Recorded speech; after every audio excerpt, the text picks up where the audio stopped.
Shalom. Satu sukacita untuk saya bisa melayani firman Tuhan di tempat ini pagi ini.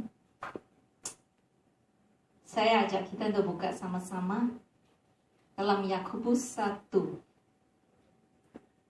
Kita sudah masuk dalam tema yang baru semenjak minggu lalu tentang overcoming trials, atau mengatasi pencobaan atau tantangan dalam hidup ini. Yakobus 1. Kita akan baca dalam ayat yang kedua. Sebelumnya saya minta maaf kalau bahasa saya kurang lancar. Saya akan bolak-balik pakai bahasa Indonesia dan bahasa Inggris yang belum kenal saya, kerana memang saya bukan orang Indonesia. Tapi saya berusaha untuk sampaikan firman Tuhan sejelasnya mungkin. Tuhan yang memampukan, tapi saya akan bolak-balik. Jadi saya meminta saudaraku kalian ikut dengan saya 1 jam, 1 hour. I always tell you 1 hour, give me your full attention, and we will be out by 1 hour. Agree? Amen? Can? Yeah, let's pray. Father, we thank you for this morning. We thank you for your spirit that is present in this place to speak to us. And we ask, Lord, that you would speak, not only that you would speak, but that we would hear. Open our ears that we may hear beyond the voice of a human being to the voice of the Spirit tugging at our hearts. Open our minds that we may understand your word in the revelation and the fullness of what your word means. Open our eyes that we may see beyond the natural into the supernatural. Father, we want to know your word. We want to walk in your word. We want to act on your word. And we want to see the results of your word in our life. We thank you. We give you this time. Roh Kudus, mampukan kami dalam nama Yesus. Amin. Yakobus 1, ayat ini sudah dilihat oleh suami saya minggu yang lalu. Tapi saya akan bicara sedikit untuk lanjutin apa yang dibicarakan minggu lalu. Yakobus 1 ayat yang kedua. Dikatakan di sini, saudara-saudaraku, anggaplah sebagai suatu kebahagiaan. Apa? Kebahagiaan apabila kamu jatuh ke dalam berbagai pencobaan. Dalam bahasa Inggris, perkataan anggaplah sebagai suatu kebahagiaan itu adalah rejoice. Rejoice. Count it all joy, the Bible says. Be happy. Ketawalah. Saya nggak suka perkataan jatuh. Saya lebih suka perkataan yang dipakai oleh Amplified Bible. Saya akan baca, dikatakan, when you are enveloped. Kalau engkau diselimuti, or when you encounter trials of any sort in your life. Atau waktu Anda diperhadapkan oleh pencobaan, tantangan, apapun, kayak apapun, jenis apapun dalam hidupmu. Perkataan pencobaan dalam bahasa Inggris itu adalah perkataan trial. You can off that. Trial. Trial itu dalam bahasa asli ini memiliki pengertian a difficult situation.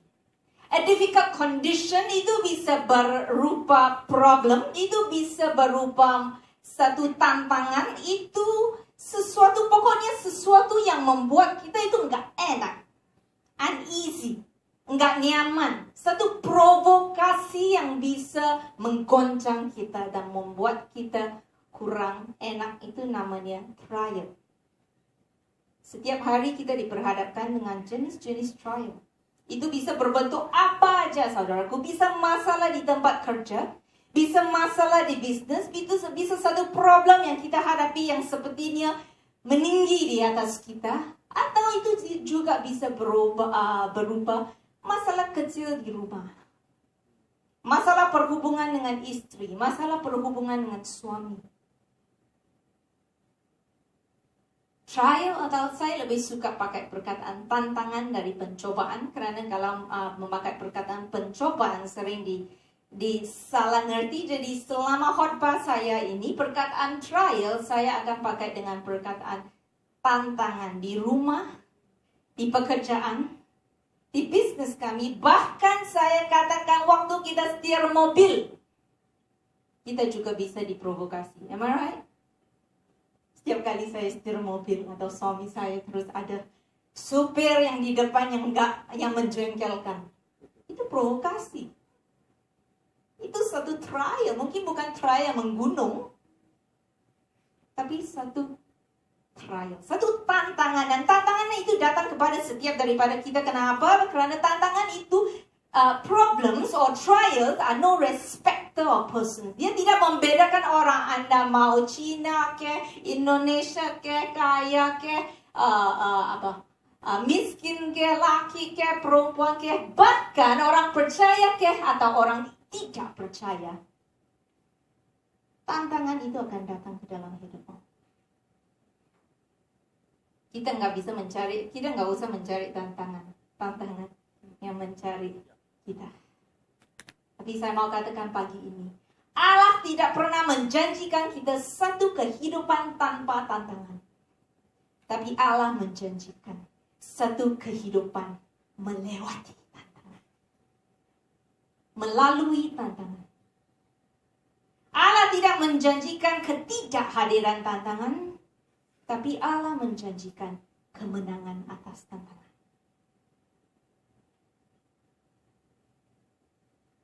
Saudaraku, Allah tidak akan remove. Allah tidak akan menghapuskan atau melenyapkan tantangan dalam hidup kita. Tapi dia akan memimpin kita melalui tantangan itu. Dan percaya katakan amin. Dalam Mazmur yang ke-23, pemazmur bilang, let's turn to it. Psalms 23, I cannot quote it in Indonesian. Psalms 23. Sekalipun aku berjalan melewati lembah kekelaman, Anda bersamaku. Saudaraku, it doesn't say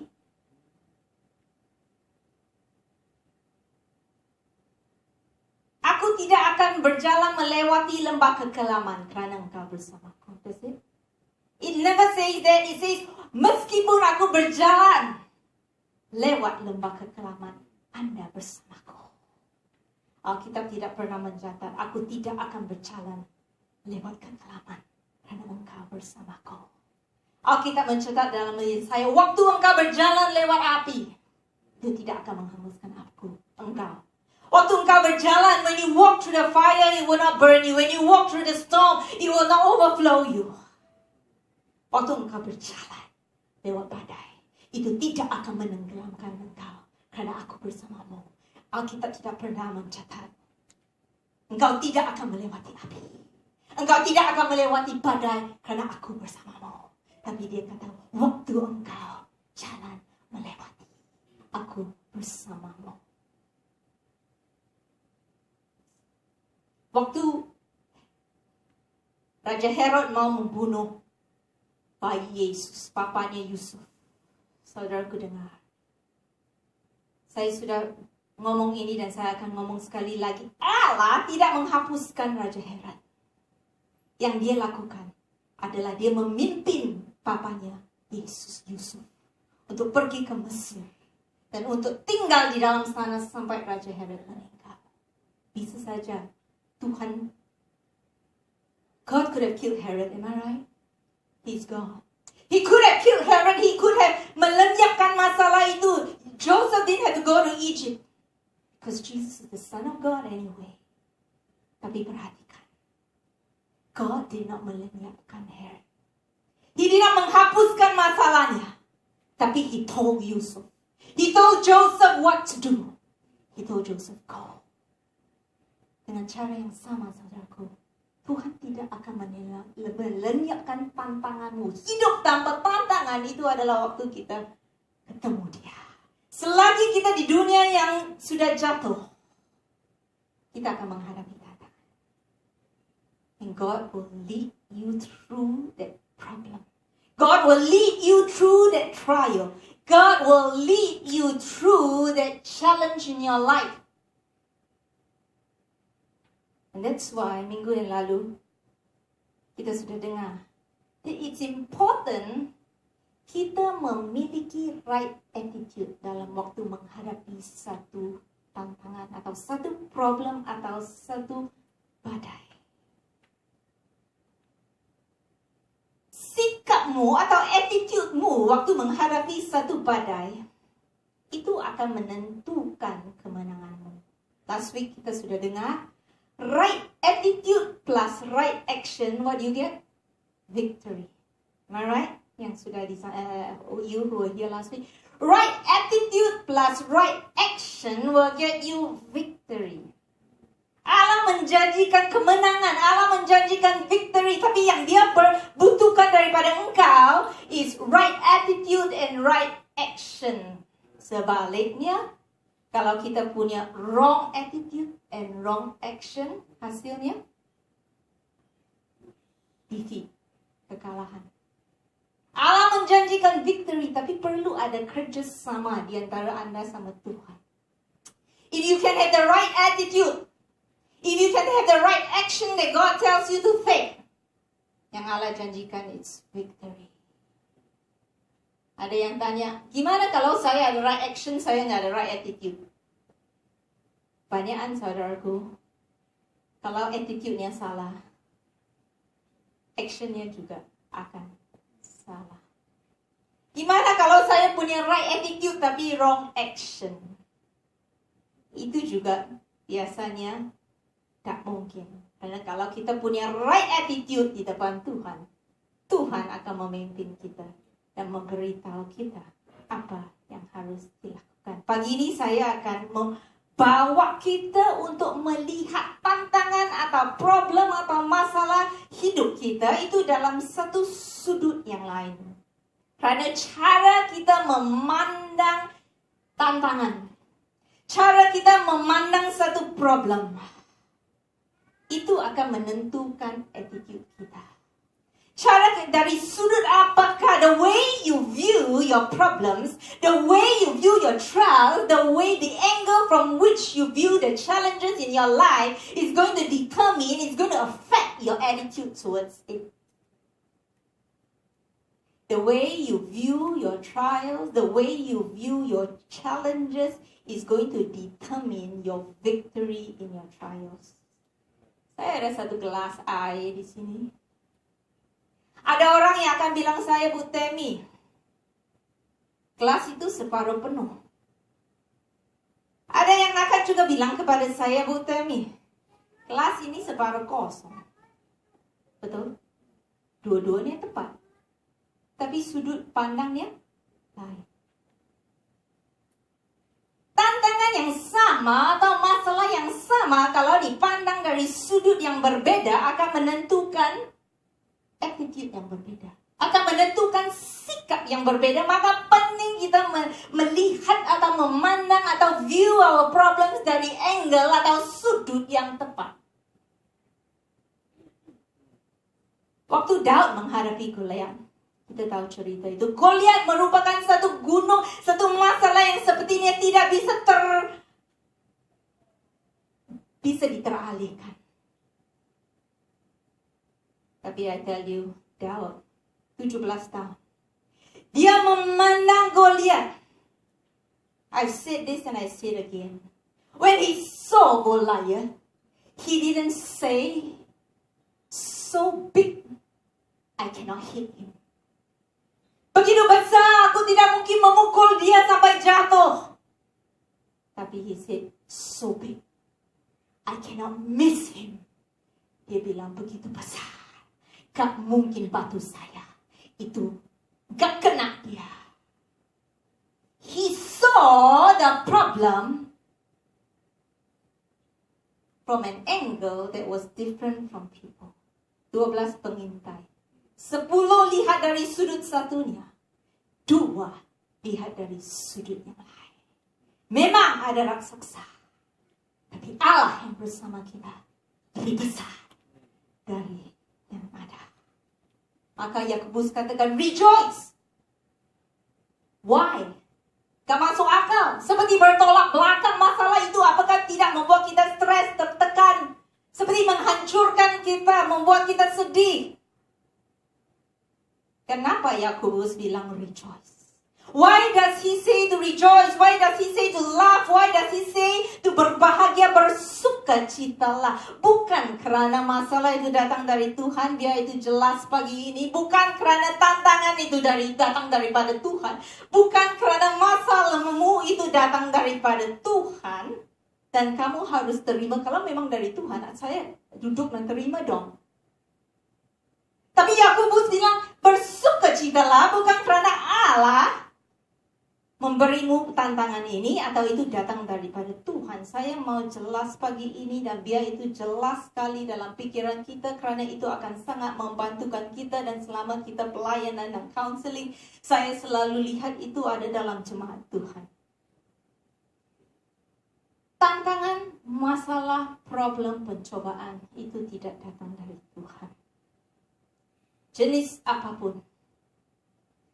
Tantangan itu muncul, problem itu surface. It comes up in our life.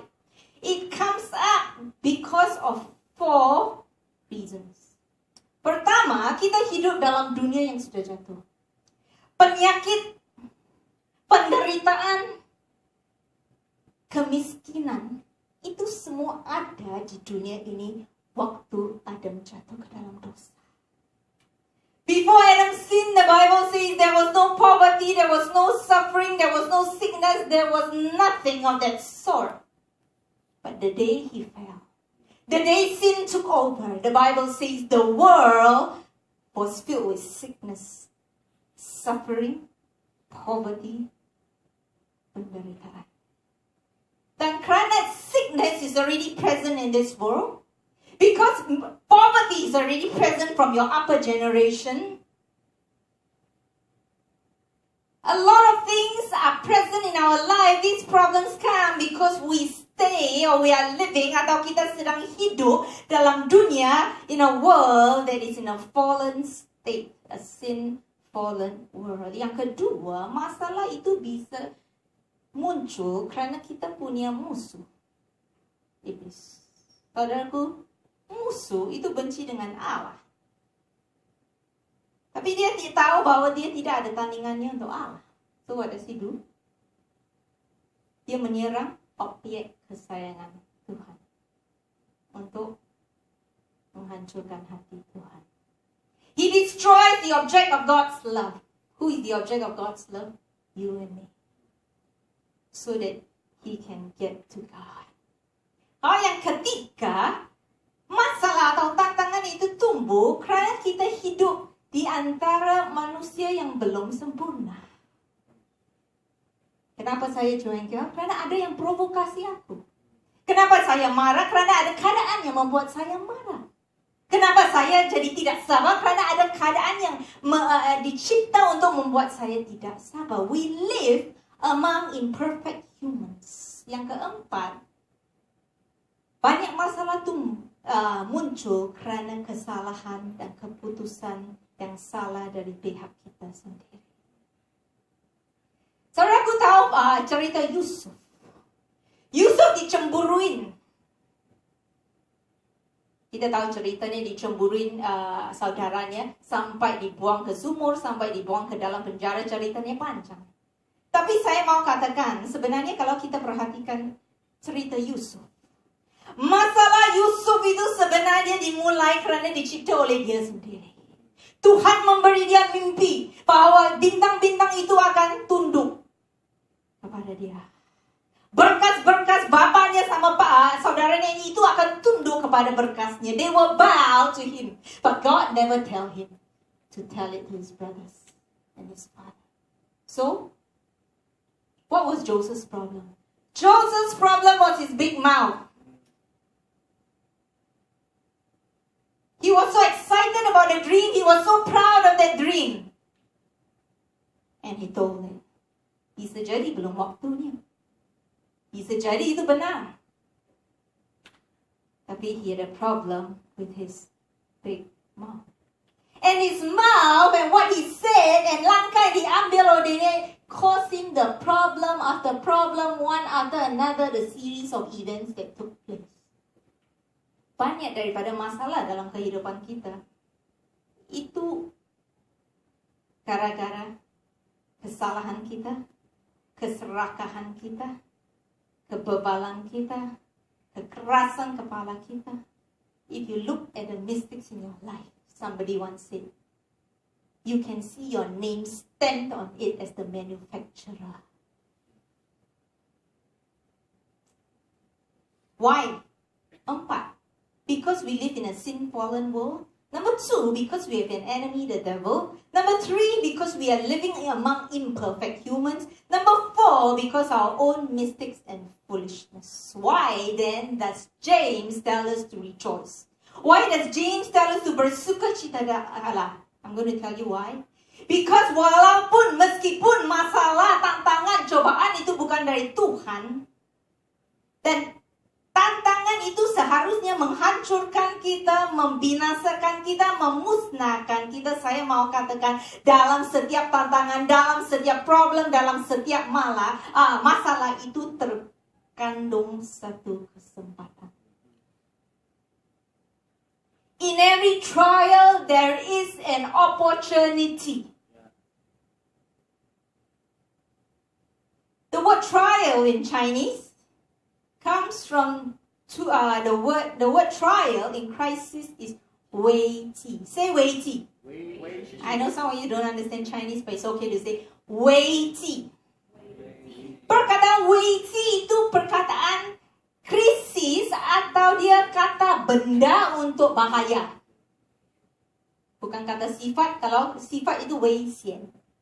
Alright? 危机 itu adalah kata benda or crisis, the noun. Nah, perkataan 危机, kalau Anda lihat, itu dibentuk oleh 2 perkataan. Yang pertama itu adalah way. Perkataan way kalau berdiri sendiri, itu adalah danger. Atau bahaya.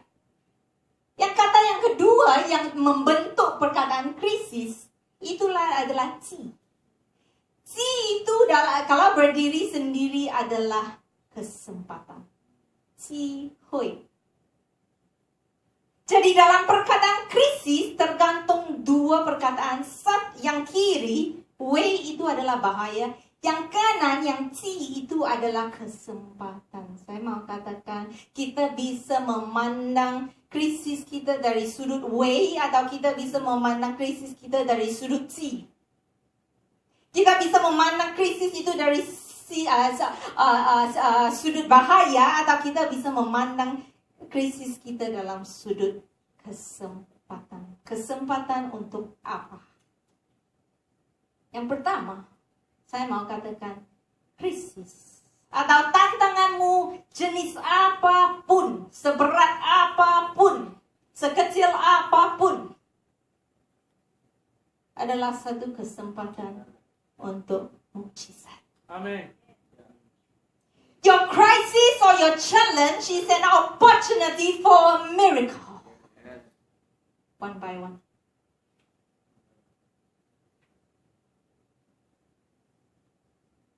If you cannot just off it, thanks. Tanpa tantangan, there will be no miracle. Tanpa problems, there is no need for the word miracle. Trials are opportunities. Kesempatan untuk mengalami mukjizat. Kesempatan untuk melihat Tuhan bekerja. Kesempatan untuk mengalami kuasa Tuhan. Kesempatan untuk melihat kemuliaan Tuhan. Kesempatan untuk Tuhan dimuliakan. Kesempatan untuk Anda mengalami pengalaman bersama Tuhan. Amen. Tanpa pengalaman, tanpa tantangan, tidak akan ada mukjizat. Kita lihat sebentar dalam Yohanes 11 ayat yang ketiga, cerita yang sudah kita semua kenal tentang kebangkitan Yesus membangkitkan Lazarus. 11 Yohanes 11 ayat yang ketiga, saya akan baca. Yohanes 11 ayat yang ketiga, dan Lazarus yang sakit itu adalah saudaranya, tentang Martha dan Mary. Kedua perempuan itu mengirim kabar kepada Yesus, Tuhan, dia yang kau kasihi sakit. Verse 4. In English is in verse 3. Ketika Yesus mendengar kabar itu, ia berkata penyakit itu tidak akan membawa kematian, tetapi akan menyatakan apa? Kemuliaan Tuhan, sebab oleh penyakit itu anak Allah akan dimuliakan. Kita lari ke ayat yang ke-40. 40. Jawab Yesus, bukankah sudah kukatakan kepadamu? Yesus sedang berbicara kepada Martha dan Maria. Jikalau engkau percaya, engkau akan melihat kemuliaan Allah. 41. Maka mereka mengangkat batu itu. Lalu Yesus menengadah ke atas dan berkata, Bapa, aku mengucap syukur kepadamu kerana engkau telah mendengarkan aku. 42. Aku tahu bahwa engkau selalu mendengarkan aku, tetapi oleh kerana orang banyak yang berdiri di sini mengelilingi aku, aku mengatakannya supaya mereka percaya bahwa engkaulah yang telah mengutus aku. Saudaraku, Lazarus itu sudah meninggal. Tapi Yesus katakan, dalam keadaan itu, in that crisis, in that challenge, in that problem of death, God will be glorified. Memuliakan Tuhan. Kenapa? Mukjizat bisa dinyatakan supaya yang lain bisa percaya, saudaraku. Excuse me. Supaya yang tidak percaya bisa percaya. Dan supaya Anda dan saya bisa lebih percaya. Yesus katakan, kalau Anda bisa percaya. Perhatikan, saudaraku, bahwa Yesus katakan, kalau Anda bisa percaya, it takes a working together. It takes the right attitude. It takes the right action working with God to produce victory. He said, kalau Anda, seandainya Anda nggak bisa, berarti Tuhan tidak akan dimuliakan. Mukjizat itu akan terjadi. Tapi he said, if you can, then. Sekarang pertanyaannya adalah, kalau Tuhan dimuliakan, kalau mukjizat bisa dinyatakan, apakah Tuhan yang membunuh Lazarus supaya kemuliaannya bisa dinyatakan? Jelas dari Alkitab, Allah adalah sumber segala sesuatu yang bagus, yang baik. Tidak ada bayangan pindahan, pertukaran dengan Allah. Saya tanya, kematian itu bagus atau enggak? Ya kan, jelas. Maut itu bagus enggak? Ya. Lazarus was not killed by God. Lazarus was killed by the sickness. Dia dibunuh oleh penyakit itu. Tapi dalam keadaan itu, Allah memanfaatkan kematiannya untuk melakukan mukjizat, untuk memuliakan namanya. Kalau saya ingat waktu saya umur sekitar 16 tahun, saya nggak ingat jelas kapan. Tiba-tiba satu hari saya ada sakit yang sangat sakit di belakang my back. Bukan di pinggang, bukan di tulang, tapi di sini. Sakitnya beberapa hari tidak mau pergi. Kemudian waktu saya lagi renungkan, iblis bilang, itu pasti cancer. Cancer of the pancreas, cancer of the kidney, cancer of the liver, whatever cancer, it's cancer. Because the pain won't go. Dan waktu aku dengar itu, saya sedikit takut. Waktu itu saya masih berapi-api untuk Tuhan. Sekarang masih berapi-api. Selama-lamanya saya akan berapi-api untuk Tuhan. Dari masa mudaku, dalam masa remajaku, dalam masa pertengahan hidupku, sampai masa tuaku pun, aku akan berapi-api untuk Tuhan. Harapku, saya bilang, ya. Kalau gimana ya? Kalau cancer saya baru 16 tahun. Waktu saya lagi khawatir, tiba-tiba, I love God, solis tiba-tiba, rohnya bangkit dalam diriku dan ada suara yang berbisik. Itu kesempatan untuk mukjizat Tuhan. Itu membangkitkan roh saya kemudian bangkit, saya katakan, hey iblis, bodohlah engkau. Foolish of you, engkau memberi saya kesempatan untuk memuliakan nama Tuhan. Engkau memberi saya kesempatan untuk Tuhan dimuliakan. Engkau memberi saya kesempatan untuk melihat penyembuhan Tuhan. Engkau memberi saya kesempatan untuk melihat mukjizat Tuhan. Dan kerajaan-Mu akan diruntuhkan. Kerajaan Tuhan akan ditegakkan. Saudaraku, saya mau katakan, trials are opportunities. Pandanglah tantanganmu sebagai satu kesempatan. Kesempatan untuk saya bisa muliakan Tuhan. Kesempatan untuk saya bisa melihat mukjizat dan membuktikan bahwa Allah saya itu nyata. Yang kedua, kesempatan itu adalah tantangan itu adalah mengandungi kesempatan untuk kita melatih iman kita. Saudaraku, tanpa peperangan itu tidak ada kemenangan. Am I right? Tanpa pertempuran itu tidak ada kebutuhan. There is no need to overcome. Tidak ada pertempuran, tidak akan perlu kebutuhan untuk mengatasi. Perkataan kemenangan atau perkataan mengatasi itu ada atau exist atau muncul kerana ada peperangan. The word victory is there, it exists only because there's a fight. If there's no fight, there's no need for victory. The word victory won't exist. If there's no fight, if there's no struggle, the word overcome will not exist. But the Bible talks about you going to be overcomers. The Bible talks about kemenangan. The Bible talks about victory. Why? Because there's going to be fight in your life. There's going to be a battle. Battle atas apa? Tantangan hidup kamu. Sikap yang salah dalam tantangan itu adalah tinggal dalam ketakutan, salahin orang, salahin Tuhan. Yang keempat itu adalah pasif. Sikap yang salah, saya ulangi, dalam menghadapi satu tantangan adalah tinggal dalam ketakutan, salahin orang. Biasanya kalau kita punya tantangan di antara suami istri, yang salah itu siapa? Suami. Bagi yang suami, yang salah itu siapa? Istri. Kita saling menyalahin. We blame others. Thirdly, worse than that, we blame God. Kita salahin Tuhan. Kalau memang Tuhan mengasihi saya, kenapa Tuhan ini datang dalam hidup saya? Sekali lagi saya kasih tahu Anda bahwa tantangan itu bukan dari Tuhan. Tantangan itu ada di dalam dunia yang sudah jatuh. Dicipta oleh kamu, dicipta oleh orang lain kerana kita hidup di antara manusia yang tidak sempurna. Yang keempat, dicipta oleh iblis kerana dia memusuhi kita. It's not from God. The fourth, sikap yang salah dalam menghadapi tantangan itu adalah sikap yang pasif. Ada orang pikir, wah, tantangan ini terlalu berat. Tuhan, bantu. They pray one prayer and expect God to do something about it.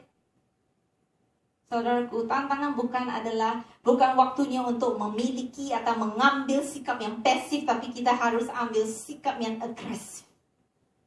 Sikap, I'm going to do something about it with God. Saudaraku, trials is a time you have to fight. Don't just sit back and say, I pray God heal me. And then I say, oh, I will accept sickness ini. Sampai nunggu Tuhan lakukan sesuatu. Saudaraku, Anda menunggu Tuhan untuk lakukan sesuatu. Tapi yang benar, yang betul, the truth is God is waiting for you to do something about it. It is time for you to stand and fight dengan firman Tuhan.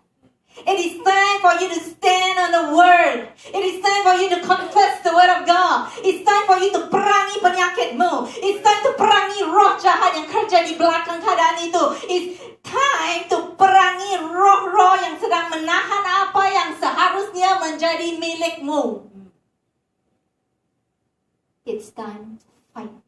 Trials is not a time for you to sit back and say, God, if you want to, you can heal me. Let me tell you, God wants to heal you. The Bible makes it clear bahwa kehendak Allah adalah supaya umatnya hidup dan hidup berkelimpahan dan hidup berkelimpahan. Itu adalah hidup tanpa penyakit, tak hidup tanpa kebutuhan, hidup yang bersukses, hidup yang berkemenangan. That's His will. Never forget that. God, if you want me to be poor, God never wants you to be poor. God, if you want me to be sick, God never wants you to be sick. God wants you, if you want me to suffer, God never wants you to suffer. God wants you to be whole. But He needs you. He needs you to fight.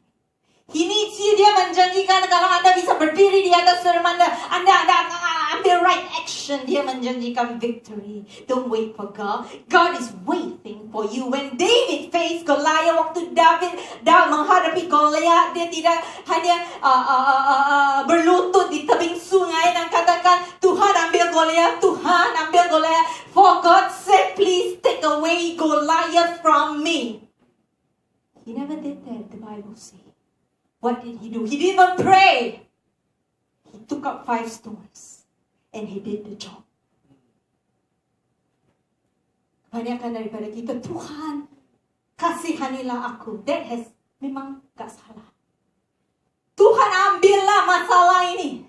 Tuhan ambillah. Buat istri saya, buat suami saya berubah. Saudaraku, saya mau katakan Tuhan tidak akan ambil masalah itu.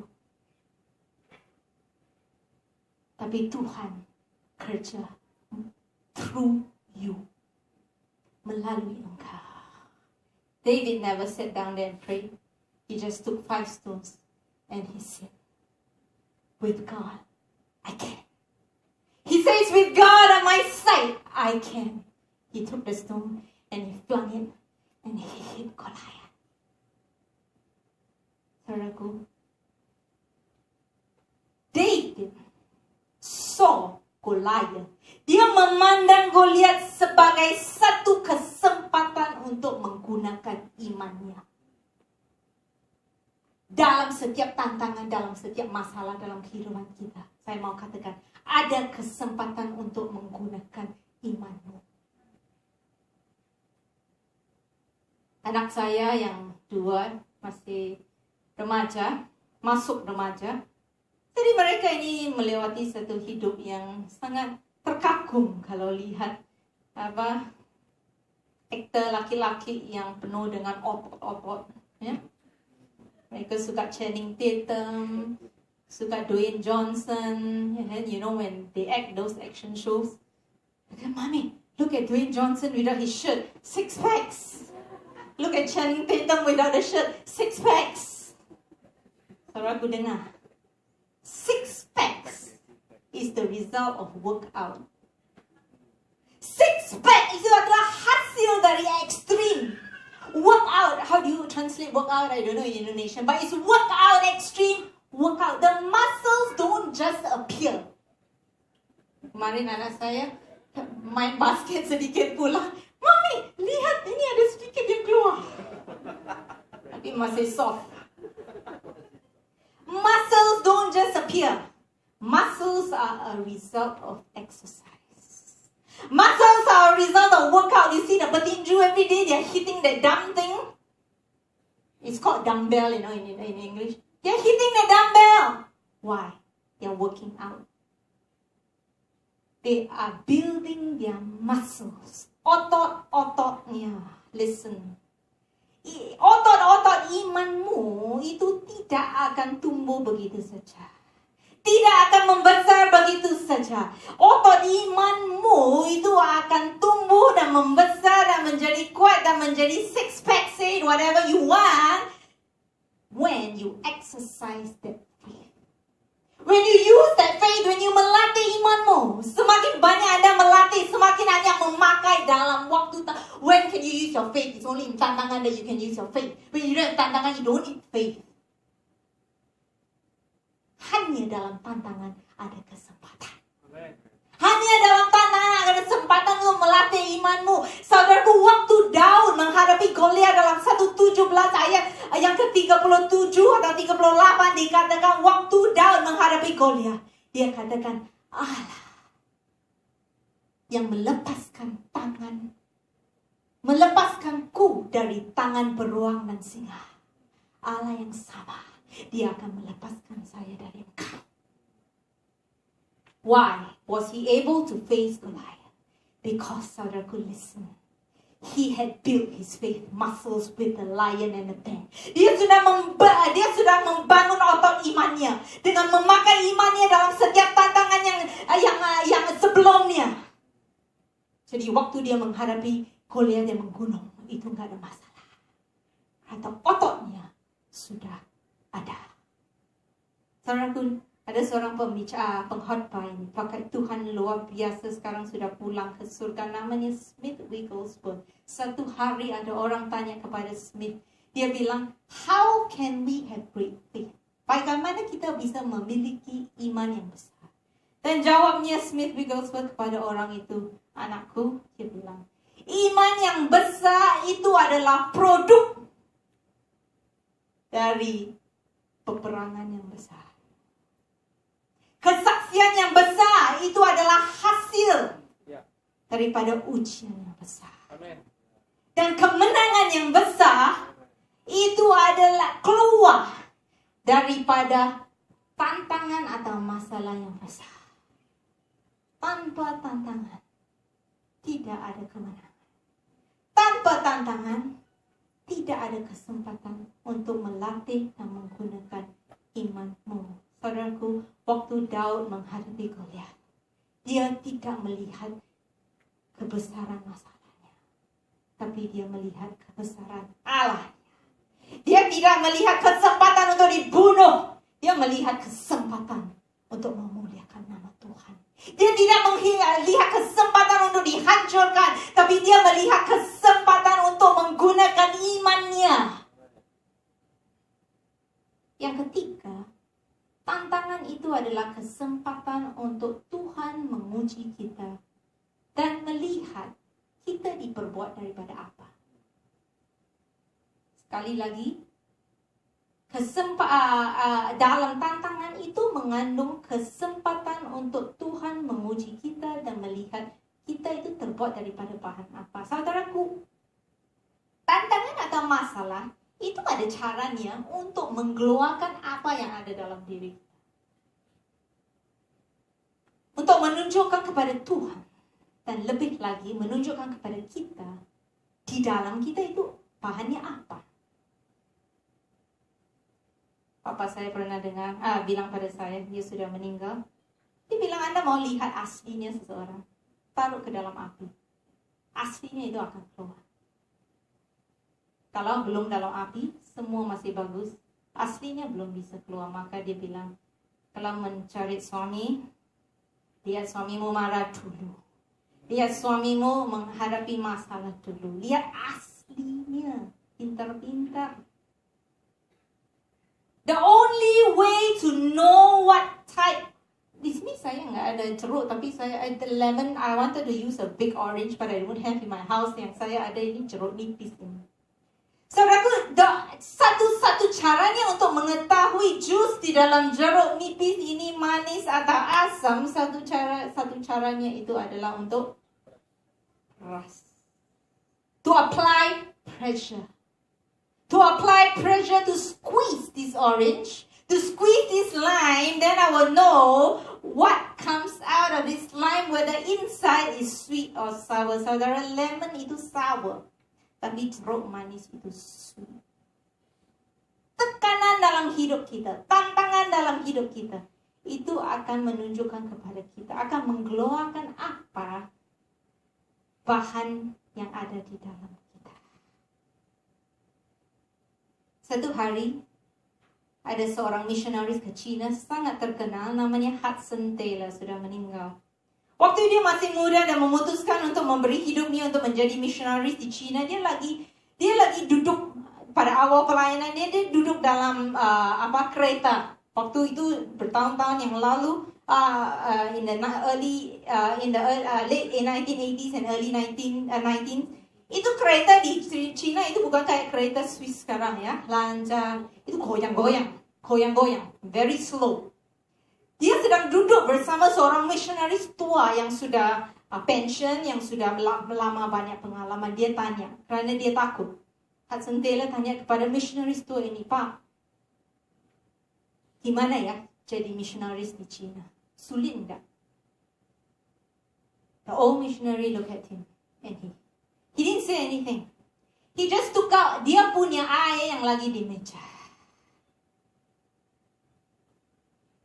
Dia bilang, seperti inilah penderitaan dan tantangan dan pressure di China akan jackpot pada kamu. Apa yang ada dalam kamu itu akan keluar. Dalam diri kamu kalau penuh dengan haleluya, itu adalah haleluya. Tapi kalau dalam dirimu itu kalau penuh dengan shit, fuck, syak, sial, sorry ya, yang akan keluar juga itu. Trials bring out what is in the inside of us. It shows God. It shows you. Without the trials, what is inside cannot come out. Saudaraku, Abraham Lincoln katakan kalimat ini. Tantangan atau trials tidak membuat kita lebih lemah. Tapi tantangan hanya menunjukkan kepada kita seberapa lemah kita sebelumnya. He said our trials do not make us weaker, but they only show us how weak we are before death.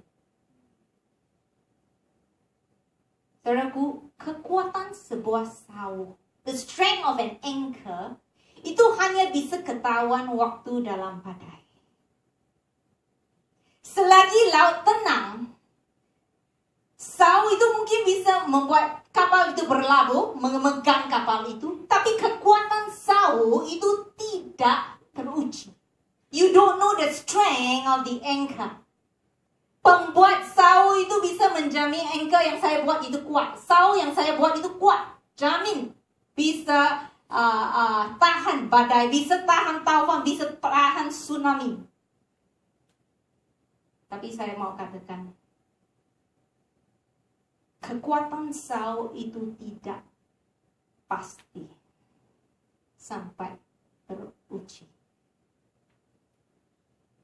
Hanya saat badai, hanya saat ombak besar bergelora, hanya saat angin taufan tiup, dan kapal diombang-ambingkan, tapi sawu itu bisa tetap memegang kapalnya sampai tetap di tempatnya dan tidak tenggelam.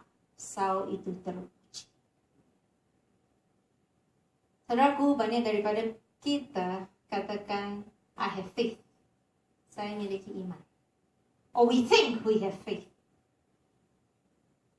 Tapi itu belum pasti sampai teruji.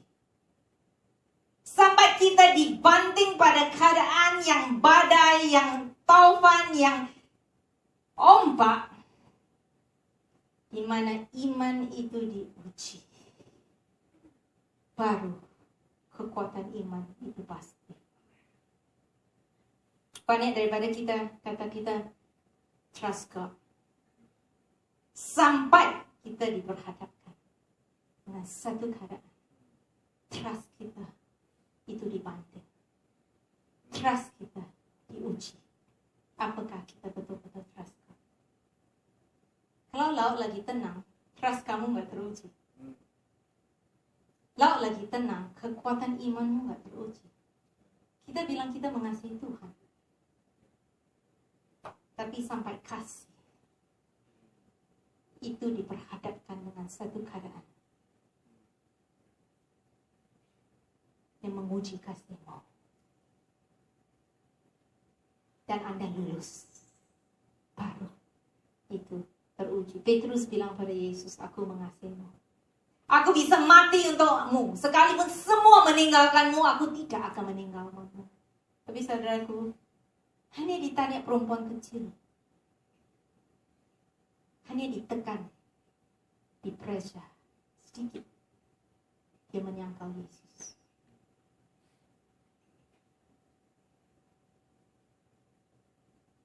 Tantangan itu adalah ujian yang terbaik. Sekali lagi, kalau Tuhan menguji kita dalam tantangan, apakah tantangan itu dari Tuhan? The answer is no. I make it very clear throughout this sermon that tantangan itu bukan dari Tuhan. Tantangan itu 4 sumber yang saya sudah katakan tadi. Tapi Tuhan memakai itu untuk menunjukkan kepada kita Hey, your faith is not as strong as you think. Hey, your love for me is not as strong as you think. Hey, your trust is not as strong for me as you think. Saudaraku, waktu saya lagi membangun hubungan dengan suami saya, beliau di Dili, waktu itu di Timur, saya di Kuala Lumpur. Jaraknya itu luar biasa. Bayar pesawat itu juga luar biasa. Bayar ongkos telepon itu juga luar biasa. Dan waktu itu karena sebelumnya saya membangun hubungan dengan orang bukan Chinese, mama saya itu menentang saya menikah dengan orang bukan Chinese. Jadi waktu kita lagi bangun hubungan, saya bilang suami saya, Anda cari masalah. Karena udah tahu. Suami saya itu gentleman banget. Dia bilang, kita doa aja. Kayak rohani banget, tapi tidak rohani. That is real. Dia berdoa. Dia bilang, saya hormat dengan dia because dia bilang, kalau mamamu akhirnya nggak setuju, kita bisa. Tapi kalau kita try doa, dan gunung es itu bisa mencair, itu Tuhan. Saya bilang, okay. You try it. If it works for you, fine. Doesn't work for you, sorry. Saya ketemu Pak Arifin. Pak, ini ada masalah mama, terus kita jauh banget Pak, gimana? Pak Arifin gak ngomong banyak, dia hanya bilang, Ten,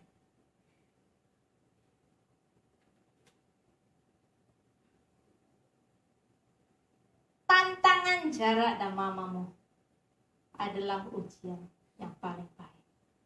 Apakah hari itu benar-benar mencintai kamu? Dia hanya ketawa. Tantangan itu justru baik untuk kamu, Ten. Meyakinkan kamu bahwa dia akan melewati semua. Terbukti. Haleluya. Terbukti. Victory. Karena right attitude plus right action, Mbak. Sikap yang betul, action yang betul, doa. Victory. Saudaraku, saya mau katakan sekali lagi.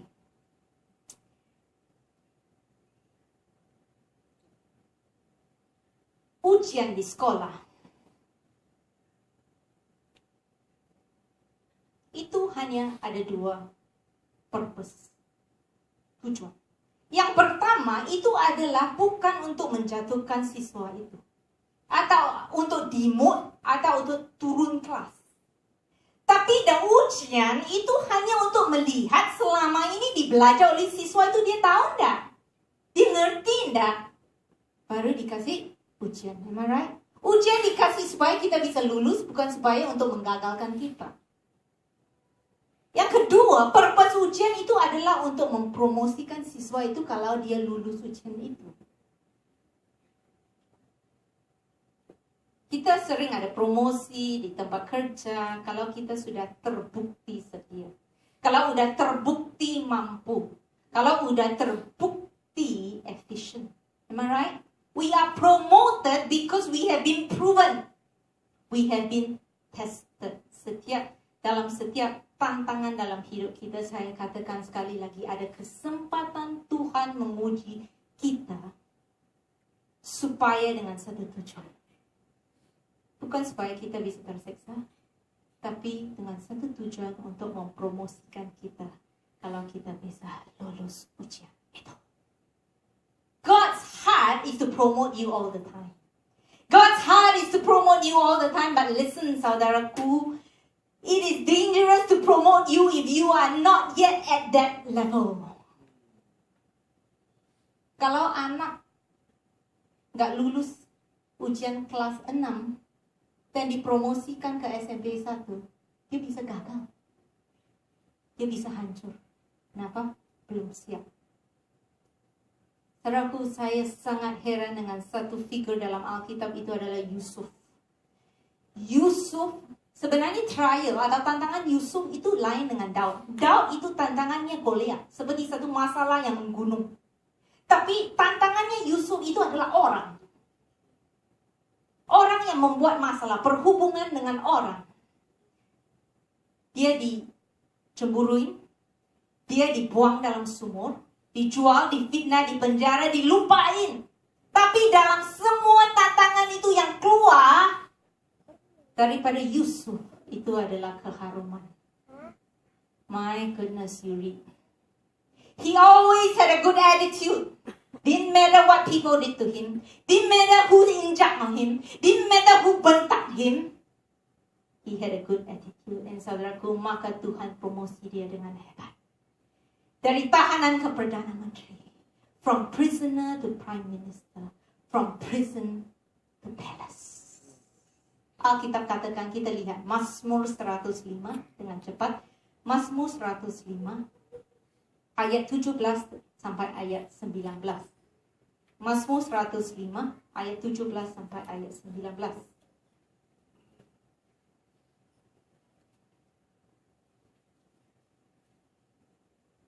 I think diutusnyalah seorang mendahului mereka, Yusuf, yang dijual menjadi budak.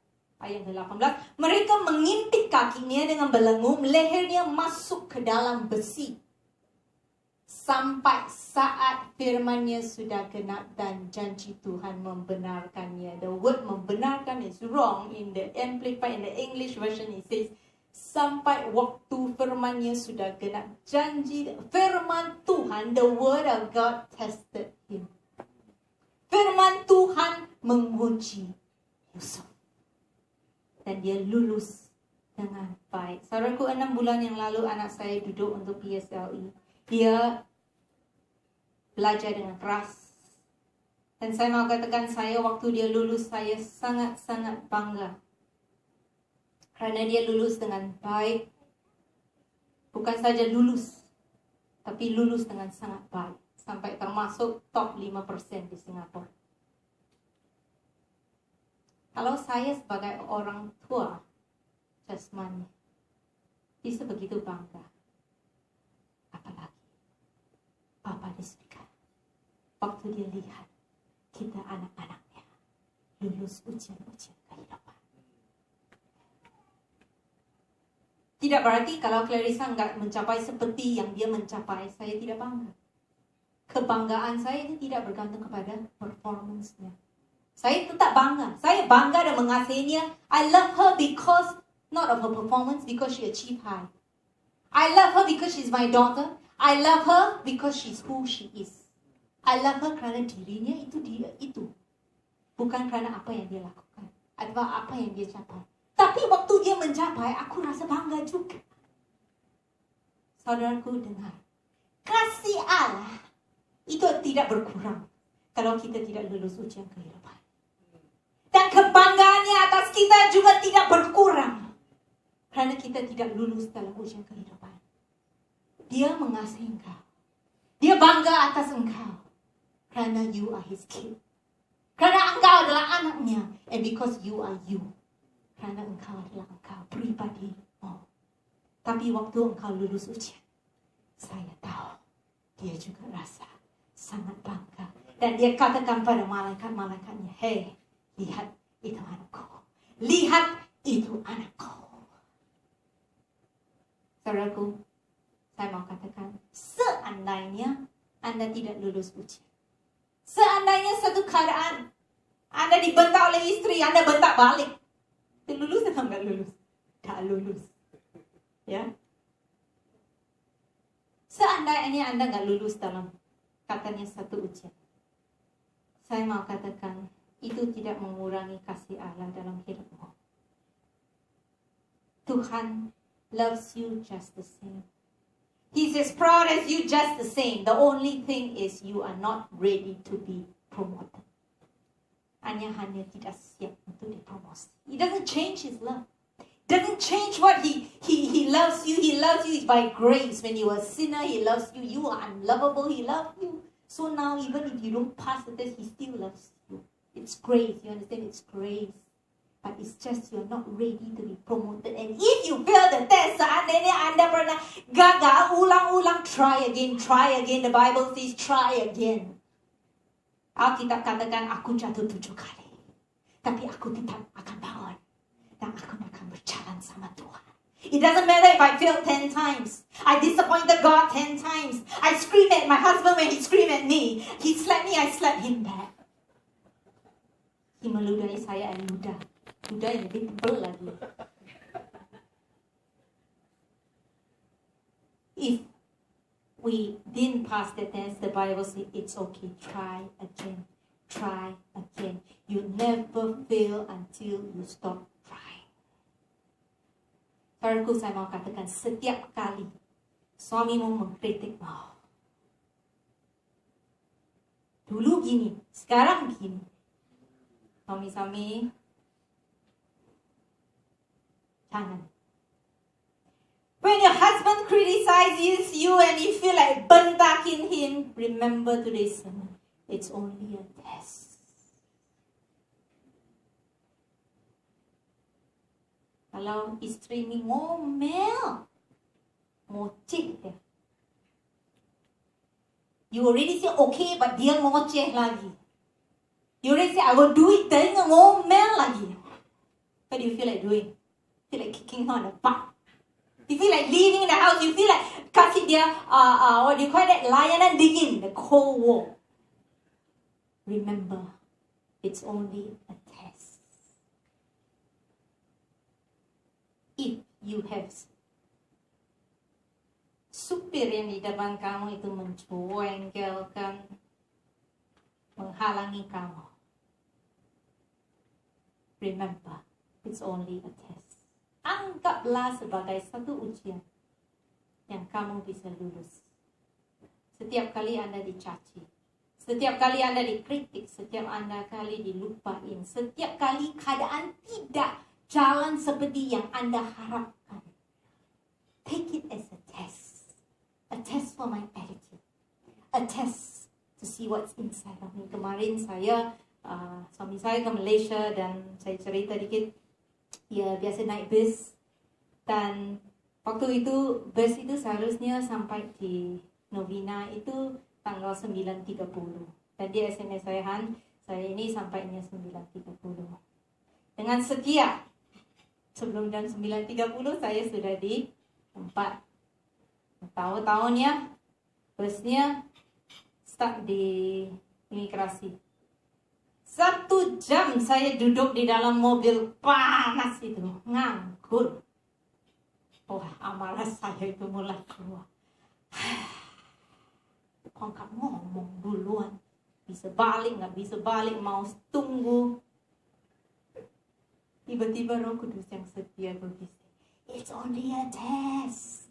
It's only a test. Don't lose your cool. Come on. Don't lose your cool. Don't lose your patience. Don't lose it over such a small issue. So when I saw him coming out of the bus, I said, hi. Tadinya mau meletup. Then the Holy Spirit said, it's only a test. Luluslah. Luluslah. Luluslah. Setiap tantangan dalam hidupmu, lihat dari sudut Tuhan itu hanya ujian. It's okay. It's okay. Aku pas. I will pass the test. And I will be promoted by God. Yang keempat, yang terakhir. Dalam tantangan ada kesempatan untuk tumbuh dalam karakter Kristus. Saudaraku, tujuan atau kehendak Allah yang pertama itu adalah untuk merubah kita itu menjadi sama dengan Kristus. Dalam Roma ayat 8:28 dikatakan Allah turut bekerja. Banyak orang baca Allah turut bekerja and they are happy because they think masalahnya akan lenyap. Tetapi baca selanjutnya ayat itu katakan Allah turut bekerja dalam segala sesuatu, dalam segala hal untuk supaya karakter Kristus dibentuk dalam dirimu. Karakter Kristus itu apa? Itu dilihat dalam Galatia 5:22. Saya nggak ada banyak waktu untuk bicara hal ini. Sebenarnya topik panjang. But Galatians 5 verse 22. Tetapi buah roh dari karakter Kristus ialah kasih, sukacita, damai sejahtera, kesabaran, kemurahan, kebaikan, kesetiaan, kelemah lembutan, penguasaan diri. Tidak ada hukum yang menentang hal-hal itu. Karakter Kristus itu adalah kasih. Kalau bicara sukacita, sebenarnya itu bukan sukacita yang Anda alami. Itu sebenarnya sukacita yang Anda mengalami terhadap orang lain. Wah, itu selalu untuk orang lain. Damai sejahtera bukan bicara tentang pada waktu masalah Anda bermasalah, Anda damai sejahtera. Memang Tuhan memberi damai sejahtera, Tuhan memberi sukacita, tapi dalam buah roh, sukacita dan damai sejahtera itu bukan bicara tentang Anda alami sukacita dan damai sejahtera, tapi Anda berjalan dalam sukacita terhadap orang lain. Contohnya, kalau orang yang gossiping kamu itu dipromosi, Anda bisa bersukacita enggak? Itu artinya sukacita. Damai sejahtera berarti apa? Bukan damai sejahtera yang Anda alami waktu Anda stres. Tapi itu memang, tapi dalam buah roh damai sejahtera itu berarti Anda berjalan dalam damai sejahtera dengan orang lain. Ada orang yang quarrelsome banget, tapi Anda memilih untuk tidak bertengkar. Anda memilih untuk berdamai sejahtera. Saudaraku, waktu kita dilahirkan baru, kita menerima benih daripada sifat Kristus. Kita menerima apa? Benih. Benih itu bukan buah. Benih. Kita memiliki potensi untuk menjadi seperti Kristus, tapi saya mau katakan buah itu harus ditumbuhkan. Buah itu nggak bisa diberi. Excuse me, saya nggak bisa ambil buah dan nempel-nempel di pohon mangga. It's not buah. Banyak Tuhan daripada kita berdoa, Tuhan memberi saya kesabaran. God give me patience. Somebody worse than that says, God give me patience, give me now. Patience, love, joy, peace, long-suffering, gentleness, goodness, faithfulness, meekness, penguasaan diri, temperance, itu nggak bisa diberi. Itu harus tumbuh. God cannot give you patience. Have you ever wondered, you always pray, God give me patience, but you're still very impatient. God give me penguasaan diri, but you're still very didorong oleh hawa nafsu. Saudaraku dengar, buah itu nggak bisa diberi, harus tumbuh. Kesabaran itu hanya bisa tumbuh saat ada keadaan yang menimbulkan ketidaksabaranmu, tapi Anda mempraktikkan kesabaran. Saya ulangi, buah kesabaran itu hanya bisa tumbuh kalau keadaan yang menimbulkan ketidaksabaran kamu, tapi Anda mempraktikkan kesabaran. Baru buah kesabaran bisa tumbuh. Damai sejahtera, buah itu hanya bisa tumbuh saat ada yang provokasimu dengan luar biasa untuk bertengkar, tapi Anda memilih untuk tetap berdamai. Aku lagi gigit lidahmu supaya tidak ngomong apa-apa yang menimbulkan pertengkaran antara kita. Terus kau damai sejahtera. Suami istri terutamanya. Tuhan bilang, berbahagialah orang yang berdamai. Mungkin Anda nggak salah. Mungkin Anda dituduh tanpa dasar. Mungkin Anda dikritik tanpa dengan tidak adil. Tapi it's okay to say sorry first. It's okay to berdamai. Yesus say, buah damai sejahtera. Penguasaan diri itu hanya bisa tumbuh saat Anda diprovokasi untuk marah, untuk membentak, untuk memukul, untuk mencaci. Tapi Anda menguasai diri dan tidak melakukan. Penguasaan diri itu tidak akan tumbuh pada waktu semua lancar. It's when there are opportunities to get impatient and you practice patience, the fruit of patience will grow. If there is when there's opportunity to get upset under provocation and you exercise self-control, the fruit of self-control will grow. It's only when there's an opportunity to orang yang itu telah gossipin saya, fitnah saya, yang dia pantas terima itu balasan yang jahat. Tapi Anda perlakukan dengan baik. Itu buah kebaikan. Saudaraku, buah roh itu nggak bisa tumbuh tanpa tantangan. Hanya dalam tantangan buah roh itu bisa tumbuh. Tapi apakah kita akan tetap reaktif? Kalau kita tetap reaktif, saya percaya kita akan mengalami kemenangan. Saudaraku, kadang-kadang sebagai suami istri, kita terfokus. Tuhan, change my husband, my God. Tuhan, change my wife, my God. Did I marry such a woman? God won't change her. God wants to change you. When you change, she will change. When you change, he will change. Jadi jangan terlalu fokus dengan Tuhan rubah suami atau istri saya. Tapi fokus ke dalam, lihat dirimu. Gimana saya bisa lulus ujian? Gimana saya bisa berubah? Dan saya mau katakan, waktu Anda berubah, waktu Anda lulus ujian, itu ada kuasa. Itu akan merubah suamimu, itu akan merubah istrimu sampai Anda heran-heran. Tapi it starts from you. It starts from you. Jadi lain kali ada kesempatan. Ingat, gimana Tuhan saya bisa lulus ujian? Gimana Tuhan saya bisa menumbuhkan karakter Kristus? Bersyukurlah untuk mertuamu yang suka ngoceh. Dia lagi membantu Anda menumbuhkan buah kesabaran. Bersyukurlah untuk istrimu yang gak berhenti bicara cerewet. Bersyukurlah, dia lagi membantu kamu menumbuhkan buah penguasaan diri. Saya habisin selesai dengan Yohanes 1 ayat 12. Yohanes 1 ayat 12.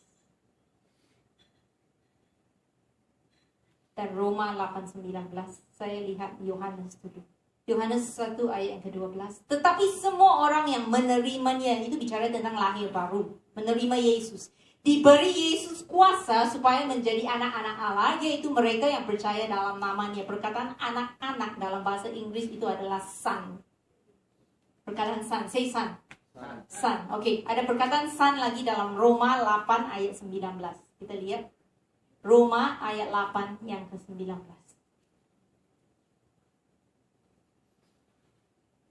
Roma ayat 8. Sebab dengan sangat rindu seluruh makhluk menantikan saat anak-anak Allah dinyatakan. Perkataan anak-anak itu dalam bahasa Inggris juga diterjemahkan son. Same. Anak Allah, both anak-anak. In English, same. Both son. Ayat ini sebenarnya bicara tentang akhir zaman. Waktu di mana semua di dunia ini lagi menantikan untuk melihat penyataan anak Allah yang sebenarnya. Ya? Okay. The word son. Now, the word son dalam Yohanes 1 itu datang dari perkataan asli teknon. Jadi dalam Yohanes 1 itu adalah son waktu lahir baru. Memberi kuasa untuk menjadi anak-anak Allah. Yang Roma 8 itu son waktu akhir zaman, waktu pernyataan anak-anak Allah. Perkataan Yohanes 1, perkataan son itu adalah teknon. Dalam Roma 8:19, perkataan son itu adalah huios. Same English word, tapi aslinya beda. Saudaraku dengar. Saya bisa ketahuan Clarissa Pucu itu anaknya Hari Pucu. Dua cara. Satunya, farmnya. Am I right? Her family name tells me that she is Hari Pucu's kid because of the word Pucu. Tapi ada cara lain bagaimana saya ketahuan Clarissa itu anaknya Hari Pucu. Kalian tahu? Mukanya persis orang bilang. So there are two ways you can tell a child is the kid of the father. Number one, besides DNA, selain DNA, you can tell two ways the child is the kid of the father, either by his name or by his character and his looks. Am I right? Pernah tak dengar anak ini jalan persis papanya, atau pandel kayak papanya, keras kepala kayak papanya, betul? Itu bisa refleksi dia itu anaknya papanya. Nah, dalam Yohanes 1, perkataan teknon itu memiliki anak dari the idea of a child by birth. That means a child by name. Waktu Anda menerima Yesus, Anda diberi kuasa untuk menjadi anak karena Anda namanya orang percaya, Christian, which you belong to Christ. Tapi dalam Roma 8, saudaraku, perkataan huios itu adalah anak karena memiliki karakter dan sifat orang tuanya. Yang akhirnya yang akan dinyatakan sebagai anak-anak Allah. Bukan yang memiliki nama bapaknya, tapi yang memiliki sifat dan karakter bapaknya. Ayo, saya mau ajak kita semua. Kita bukan mau jadi teknon saja, tapi kita mau jadi huios. Supaya Yesus datang lagi, kita bisa dengan bangga katakan, Tuhan, aku sudah melewati semua. Dan aku masih berdiri. Dan aku berdiri tetap teguh. Saya mau katakan, saudaraku, the next time you face a tantangan, apakah itu dalam kerja, apakah itu dengan bosmu, apakah itu dengan suami istrimu, dengar, pandanglah dari sudut kesempatan. Kesempatan untuk mukjizat, untuk Tuhan dimuliakan. Supaya Tuhan dimuliakan. Kesempatan untuk Tuhan menguji engkau. Supaya Anda bisa dipromosikan. Kesempatan untuk menggunakan imanmu supaya otot-otot imanmu bisa tumbuh. Kesempatan untuk tumbuh dalam karakter Kristus supaya Anda bisa dipanggil anak Allah. Mari kita berdoa.